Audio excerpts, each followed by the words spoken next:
Hi there, and welcome back to my mini series on women, religion, and video games. Today we're going to be playing Oblivion. I'm just going to kind of be doing my own thing during this playthrough. I don't think I'm going to be having any specific goal. I might have mentioned in the intro that I was going to attempt to get into the Dark Brotherhood, which is the Underground Assassins Guild. Unfortunately, after trying for quite a while to do that, on my Xbox, I was not able to do that. I don't know what it was. Like, usually I can get in pretty quickly and easily. Like, I've done a couple, like, I've played Oblivion before, and I've done a couple where I've decided to join the Dark Brotherhood. It just wasn't working for me today. Maybe it's like the pressures of an assignment, and it just all got to me, and I wasn't able to do it. So we're basically just going to be wandering around, looking at the world, seeing what's going on. Just kind of going from there. Anyway, so basically, like, Oblivion is basically the storyline where you can follow like one single main plot, but there's also like a ton of different like random plots just like kind of like thrown in there that you can also take, or you can just wander around the world. It's kind of all just a free-for-all, which is kind of why I chose it for this specific playthrough and for this specific section of my assignment.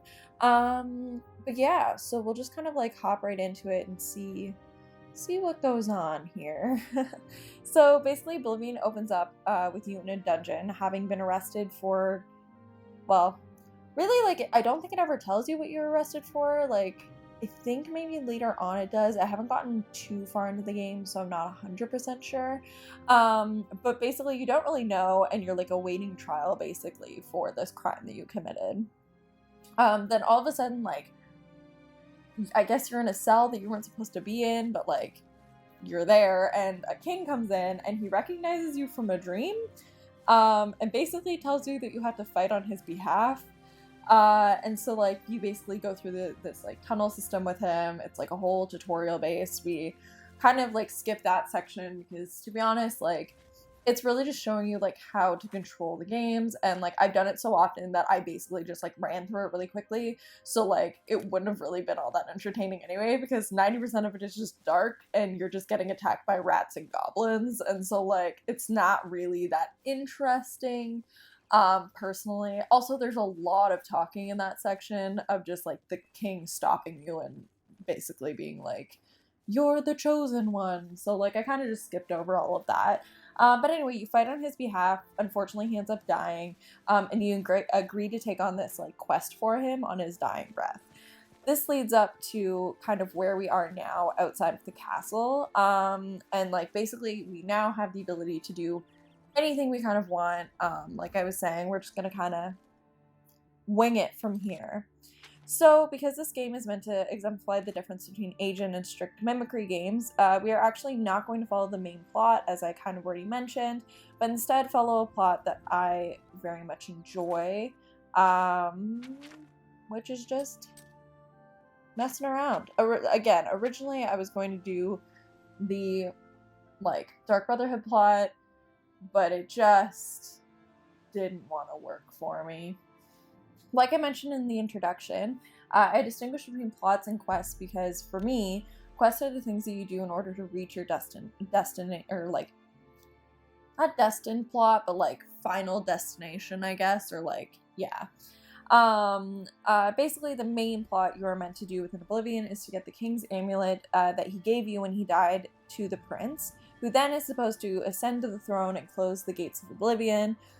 Basically, the game is named after the Gates of Oblivion, which are basically like where all these giant rats and goblins and weird crab creatures that you will see on the screen. I don't think you'll see the rats and goblins, but like the crab you'll see. I mainly end up just pissing off a bunch of like human people because I don't know. I was just doing what I was doing. But anyway, basically, it's this giant gate where a bunch of goblins and like evil creatures are coming in and basically like ruining Oblivion. Kind of similar to how Australia and New Zealand are. New Zealand is the kingdom and Australia is Oblivion, but they're trying to stop as many like evil creatures coming through as they can, and they hopefully the whole goal is for you to hopefully basically close the gates so that like the world is saved. That's basically the whole plot. But mixed in with this specific plot are a ton of different random plots that you can follow that will take you to either closer or farther from the main plot of the game. This is how it is different from something like Dante's Inferno, where to get where you need to be, you have to follow the quest and you have to follow the plot to move along. And there's only really one storyline, and there's not a whole lot of wiggle room to kind of do your own thing. I mean, you probably can just wander around the world, but it's not really going to do anything. Like, at least with Oblivion, if you wander through the field, you'll see deers, and you can go hunting, and you can interact with people, whereas in Dante's Inferno, I don't believe that's, like, possible. So to start off, I figured we should talk about character creation. So basically, yes, my character, as you've already seen, is a bit of a nightmare. But that's kind of one of the most like amazing parts of this game is the ability to custom create your own person, whether they be male or female, cat person or elf person, or like there's lizard people. Like there's a ton of different things that you can be. It's just basically kind of up to you. And on top of that, there's no specific role to be played in any specific gender. So like you can be anything. Like you can be a fighter or an archer and still be a woman. You can be a magician and do magic and stuff and still be a dude or a woman, like anything. It's all just kind of like there's no specific roles set out for either gender, which is kind of nice because I know in some games that allow you to do custom creation, there's like very specific roles set out for each of the genders, and they're kind of like the only ones that you can kind of do. Like women can only be witches and men can only be the fighters, kind of thing. And like even like kind of going off of that point, the goddess of the Dark Brotherhood, who may or may not actually be a real person, I'm not 100% sure, but the Dark Brotherhood is that Assassin's Guild I was discussing. It's actually a powerful woman with a lover who watches over her children, but who doesn't really like have any rule over them. Like they still worship both. I think it's Sithis or something, Silith or something. Anyway, they worship both the male and the female, but like the female is the one that they call like the Night Mother. Like she is the most important person within their guild. So basically within Oblivion, female characters hold equal, and in some cases more, control over themselves, autonomy, and over others through agency. Which is already completely opposite of Dante's Inferno, where the female character is given neither autonomy nor agency because she was literally already killed and hauled off to the center of hell, and in multiple different occasions was just naked and floating somewhere random. So the next little part I was going to talk about, again, unfortunately I wasn't able to play this part, this section of the game, but I figured it's still good to mention and talk about just the Night Mother, who is the founder of the Dark Brotherhood and who is one of my favorite secondary characters within Oblivion, even though I haven't met her or like played her in the game or like played with her in the game, because I'm not exactly sure if you can. Probably can further on, but I have not. But I still think that it's like overall she's like a badass. Basically because she runs an Assassin's Guild, and like I think that's just like super cool.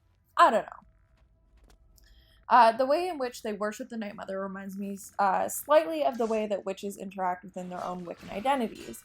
There's a specific entity. In Oblivion there are at least two, and the idea is that there isn't one specific way in which you're meant to worship them. You simply need to follow loose guidelines given, and give back / give thanks when needed. So there isn't like a specific, I don't know, like there's nothing necessarily, there are definitely like witch books which you can purchase and then from there like kind of learn how to give thanks, worship, how to do spells and different things like that, which like could arguably be seen as kind of like rules, but realistically there's no like one way that you can study or be or act like a witch. Like, there's just so many different interpretations and ways that you can just kind of, you can literally just like do whatever. And like the same thing is kind of with the Assassin's Guild. There's like loose guidelines, like maybe don't tell people you're an assassin, or don't tell people or like where your hideout is, and don't kill your friends and stuff. But in general, like there's no real like, this is the role of like you, this is the role of them, like these are like the, like you can like, there's like a lot of like upward and downward mobility for like different sects, or I don't know what I would call them, because they're like, because there is like a head assassin, but like you can become the head assassin anyway. But again, there's just no real like strict rules. This would label both the game and the religious structure within the game strict mimicry, seeing as they have a plot that you're meant to follow, but there are many other plots that you could take instead that let you explore the world unencumbered by a single plot. However, there are still plots taking place, of which you need to play in order to actually thoroughly enjoy the game, so I wouldn't necessarily call this a Linux or, yeah, just a Linux, because the other one's Auto and Chance names. But you wouldn't necessarily call this the Linux game, which is basically, there's no rules, it's craziness, there's no plot, you just kind of go with the flow. I would argue that the same could be said for Wicca. There is not one way in which you can properly practice Wicca. There are so many storylines that you can take to reach the same destination, but there are still guidelines set in place to ensure that you have some regulation as to how to practice something akin to Wicca, to ensure that you're not simply collecting rocks and pretty things and just kind of doing whatever, like you're not doing something, you know what I mean? Like you're not just like sitting there and saying I'm a witch, because like I mean sure you can do that, but like that doesn't necessarily make you a witch. But yeah, now this is like kind of a weird segue, but I also wanted to discuss and connect how women are seen within agent and mimicry type religions, and how these gender roles can be seen reflected within agent and mimicry games. I originally wanted to discuss this during the Dante's Inferno playthrough, but unfortunately it became a little too long, so I figured I would just add it in here. As previously mentioned, despite hoping to find something to indicate that agent religion households find a decrease in parental participation, paternal participation, not parental, paternal, and thus reinforces gender roles regarding child rearing and fatherhood/motherhood, I was pleasantly surprised to find that it was actually the opposite, that men participated more in their children's lives as a result of religious participation. So before I get too much into this, I do want to point out that there are a lot of articles that I looked up in regards to women's roles within religious households and communities were written from a theological point of view rather than a religious studies point of view. This means that they were looked more so into with the like biblical side of women's roles and how their faith interacts with their relationships, rather than from like more social or critical point of view or lens. Which often means that they are discussing the reasons why women's roles are this way, and less so critiquing the use of religion to force women into stereotypical gender roles. Anna Fisk, a writer who primarily focuses on theological feminism, discusses in her book Made Up of First-Hand Accounts and Review and Critiques of Others' Works, the separation of roles within some Christian and Catholic households. Again, I want to point out that I'm not trying to generalize. This is just where Fisk's studies are coming from. Fisk focuses mainly on these ideas of sacrifice and how reinforcing the stereotype present within some biblical interpretations that women are impure as a result of Eve's betrayal, women must then sacrifice more of themselves for their husbands and children in order to gain the same amount of purity as them. This enforces the strict roles of women as silent caregivers and extensions of their husbands. Basically, she just kind of went into how, because Eve basically betrayed humankind and, took the apple, that this then made women somehow less pure than men. Because they were the seducers, they were the betrayers, they were the ones that basically screwed over humanity. And as a result of this, women now have to work twice as hard as men to get in, to cure favor from God and just like to be more holy and become more pure. And so in order to do that, they need to sacrifice themselves for the like betterment of their husbands and their children, specifically their male children, though, seeing as she does go into a bit more about how female children and mothers do not get along, because like male children are like more pure, and like their mothers can sense the impurity of a female child. It's very weird, and she points out that it's like a very like messed up way of thinking, and she does not condone that way of thinking at all. It's just something that she points out as like a theory that she's read from other theological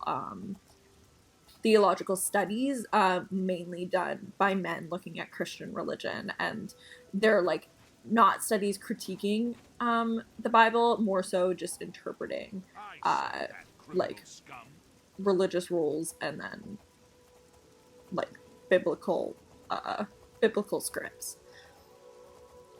But yeah, so Fisk then goes on to her discussion, where she basically like talks about how she reclaimed her religious identity through interpretations of the Bible through a like liberated lens. This is sometimes called liberation theology, and is actually also used within a lot of people of color reclaiming their religious identity that was once forced upon them through like colonialism. It was incredibly like impactful during like the Martin Luther King era, and the Malcolm X era, for like them basically like reclaiming their Christian identity, which was like forced upon them by their oppressors. And so the whole idea is basically like, we agree with Christianity and stuff like that, but like how do we then support Christianity when it was a major factor in oppressing and enslaving us? And so they basically began interpreting the Bible and just religious study in general, or theological study in general, from their own kind of lens, which put like looser guidelines on it in some instances, and also like kind of just made it more open for everybody. So for like a lot of like Christian feminist theologists, they use liberation theology as well through a feminist lens rather than through a racial lens.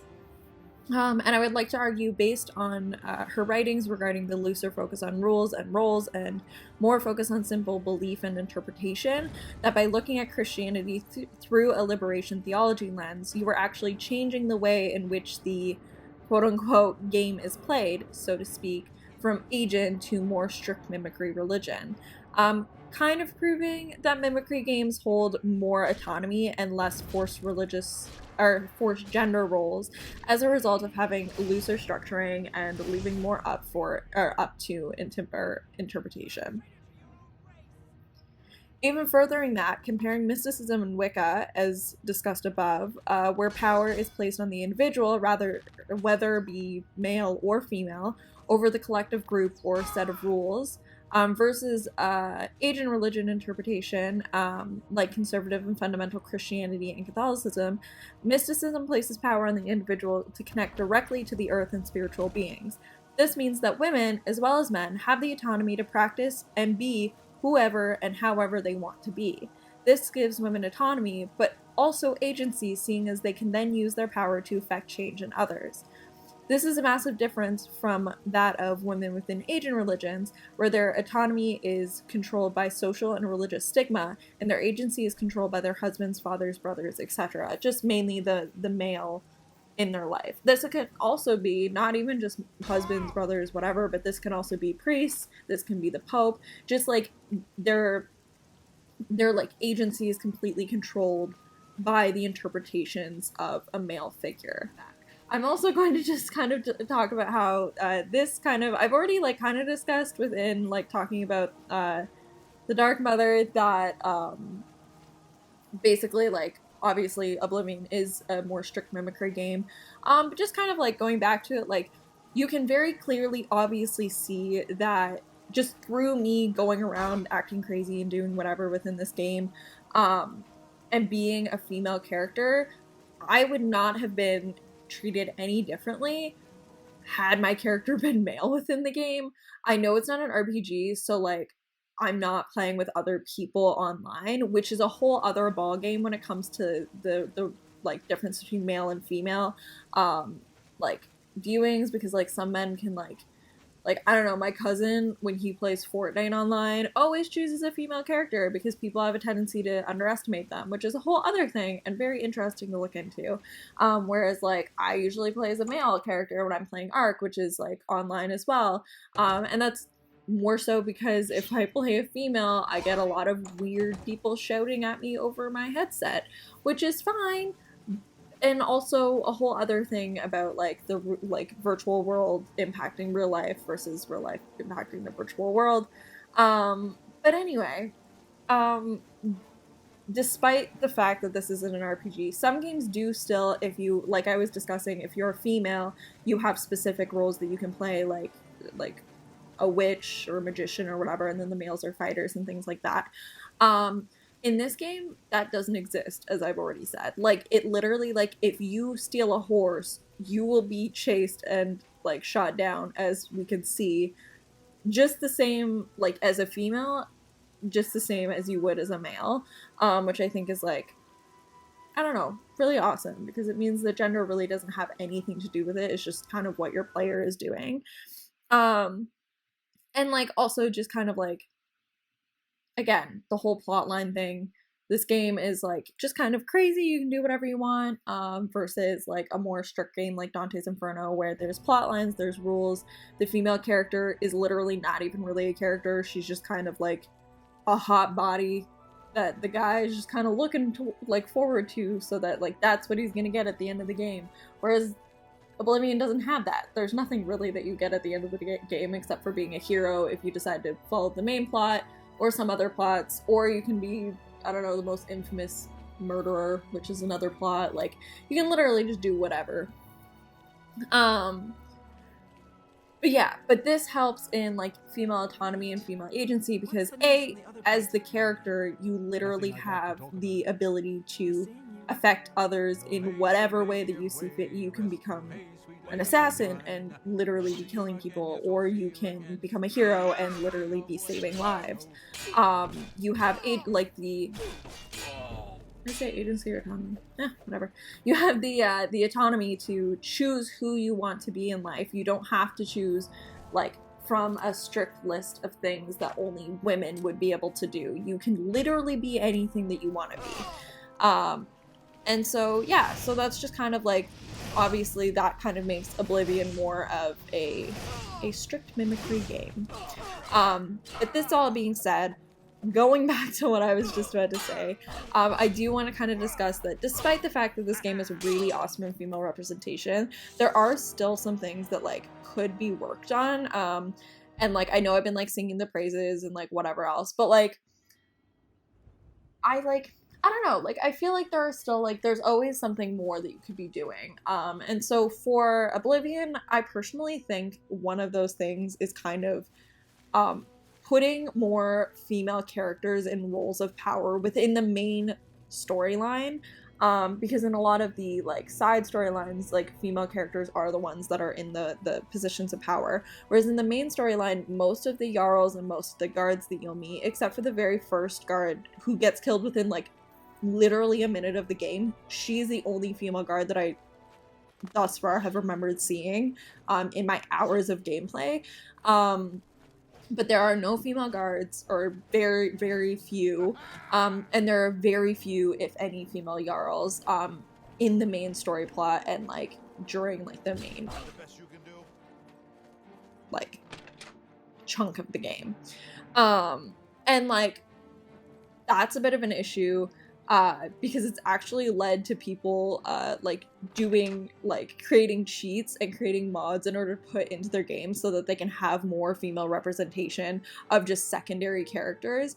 And although there are a lot of like really strong female secondary characters within it, that like they own their own inns, and like not every single female character is wearing a dress or like wearing like very like feminine outfits, I still just think that like, I don't know, like again, there should be more. There's no like queen, you know what I mean? There's just the king, and then he's got his guards, and then the jarls are mostly male, and jarls are basically like the um not dukes and duchess, but like they're basically the people that look after each of the individual towns.